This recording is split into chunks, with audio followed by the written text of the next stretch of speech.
How best to describe my experience with X-Men 2, X-Men United, or X2, whatever.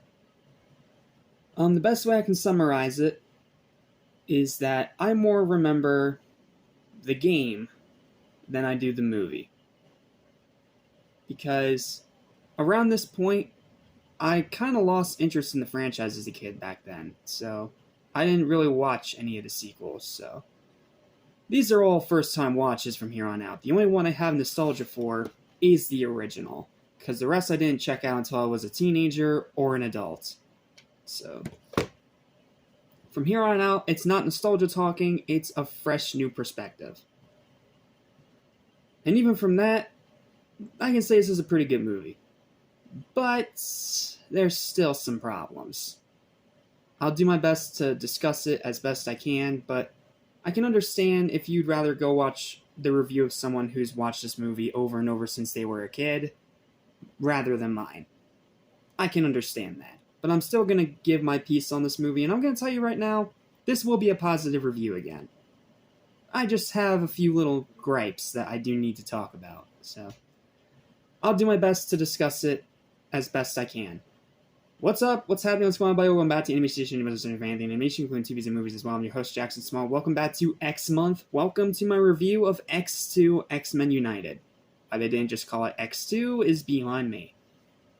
So, this is one that I'm going to start getting into the first-time watches here, because while I have heard about these movies, I haven't really watched most of these in full, with the exception of one that we're going to get to much later that's currently my favorite X-Men movie. Yeah, I'll give you a few seconds to figure out what it is if it isn't already obvious. But this one, from here on out, I'm watching all these movies for the first time in their full length. I've seen bits and pieces every now and then, but that's because either family was watching it or I caught in passing while I was walking through aisles and stores and stuff like that. And like I said, I remember the game more so than the movie because the game was my brother's. And that game was also on my emulated Xbox. So I remember that game more than I do this movie. Just making that real clear. So you may be wondering, okay, then what makes you think that you're justified to review this movie if you haven't really had much experience with it in the past? Well, simply for the matter of giving it a new, fresh perspective from someone who's not blinded by nostalgia. So, like I said, I have nostalgia for this one. The rest are pretty much first-time watches. So, from here on out, it's a fresh, new perspective, and I can only hope that you still find my thoughts entertaining. Here's my review. I hope you enjoy. Since I didn't really watch the original much as a kid, I didn't really have much interest in watching any of the sequels, so that's kind of where my interests with this series ended back then. I mean, I still liked Wolverine, but that was pretty much it. In recent years, though, as I've said before, I've warmed up to these movies, so for this marathon, I'm giving the rest of these a fair and honest chance with a fresh new perspective not blinded by nostalgia, starting with what many claim is one of the best installments in the series, X2. After a pleasant time revisiting the original movie yesterday, I went into this one with about the same expectations. Expecting a fun movie, but not one of my favorites, and nowhere near the film that had come out only a year later. Sam Raimi's Spider-Man 2, for those of you who were wondering. And those were somewhat meh. This movie is a pretty good sequel to the first, but does have some issues. First, positives. Hugh Jackman is still great as Wolverine.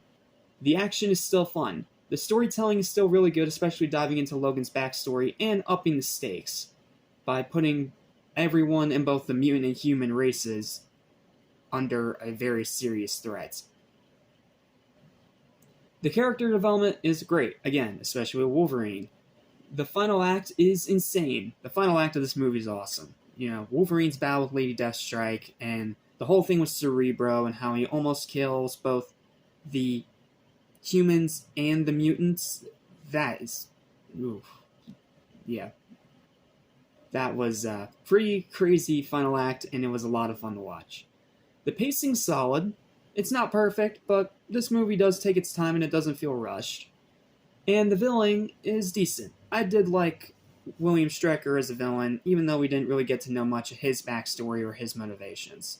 Outside of what he did to his son, which is, yeah, pretty screwed up, and I'm surprised that the ratings board didn't come after them for that one.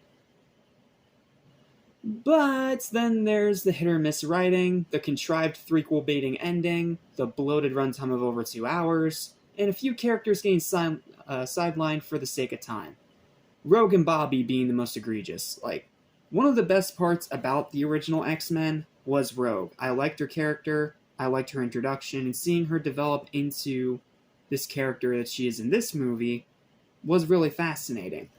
But this one tries to focus on her relationship with Bobby, and it's just not well developed enough because it's not given enough time. And most of the movie, Rogue and Bobby are both pretty much sidelined, especially in the final act where they barely do anything aside from fly the jet. That's pretty much it. Freaking Pyro does more than these two. Also, not the film's fault, but there was a tie-in video game for this one, known as X2 Wolverine's Revenge. That sadly just wasn't very good. Yeah, I'll give a little bit of a story about this. See, when I was a kid, every now and then my mom would take me and my brother to go to thrift shops, something I've ended up picking up and doing as an adult. And one of the times when we were in this thrift shop, when we were kids, my brother and I spotted 2 Marvel games for PC. And my mom had an old computer that actually still had a disk drive in it. It was a completely different age of time, trust me. I know you people of modern generations don't understand what I'm talking about here and think I'm just spewing nonsense, but trust me, this was legit and this was real.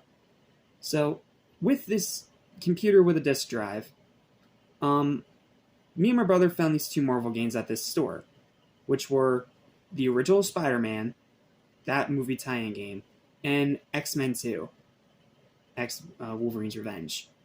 So, my mom did say that apparently these wouldn't work on her computer, but apparently I was a stupid kid and didn't listen, so we bought them anyway. And we do still have them. And I still do have the copies, and I do still have that fond little childhood memory because I can remember that was the first time that I ever went to a store that wasn't like Walmart or Target, etc., etc. So, that memory has always kind of just stuck with me.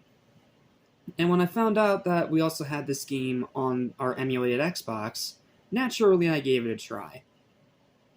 And it's not a very good game. It's not bad, I've played worse, but it's not good. It's just not good. Maybe the Game Boy Advance version was better, but the game I played, the freaking Xbox version, no, it was bad. Well, not bad, but it was just not good. It was meh. It was one of those painfully average, mediocre, cash-grabbing, movie tie-in video games.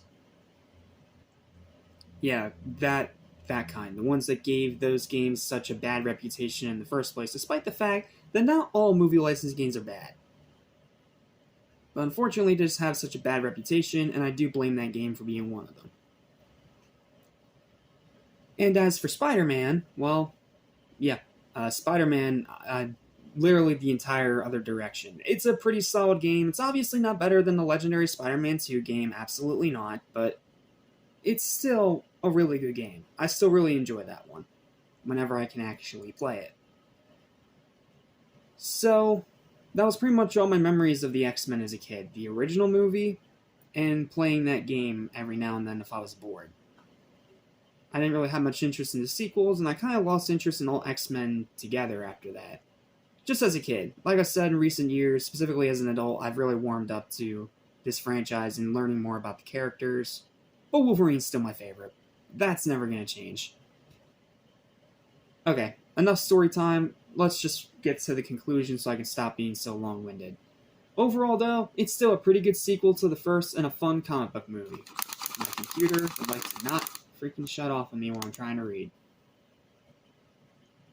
Not my favorite of the series, which we'll get to much later in this marathon, but I can understand why many 2000s kids have fond memories of it.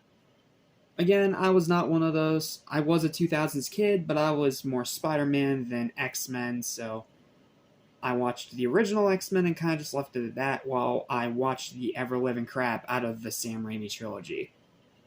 It was just a personal preference thing. So, with all that said, let's go ahead and dive into the final verdict for X2. It might be a little bit controversial because I've seen some people give this an 8, maybe even a 9, but me, I don't quite see it. Is it better than the original? Sure. But is it like one of the greatest comic book movies ever made? Not quite. It's close. It does have a lot of really good enjoyment, and I still recommend you give it a watch if you haven't already. But calling it one of the best comic book movies of all time, yeah, I just don't see it. And for that, final verdict for X2 X-Men United is going to be, in my opinion, 7.5 out of 10. It's worth watching, and is slightly better than the original, but it's still inferior to Sam Raimi's Spider-Man 2, which only came out a year later. Yeah, like that movie, that was a landmark comic book movie. That is a comic book movie that I think belongs in the best of all time. Even though I still have favoritism towards the original, but I digress. This is still a really good sequel, though. It's far from being a bad comic book movie, and X-Men fans, again, I think it is worth a watch. Well, from what I've heard, the third one's supposed to be absolute poo, so, tomorrow's review may or may not be pretty negative, or I might be one of those people that, like Spider-Man 3, actually likes X-Men 3. I don't know. But we'll find out tomorrow when I take a look at the critically panned and absolutely despised X-Men The Last Stand. See you then.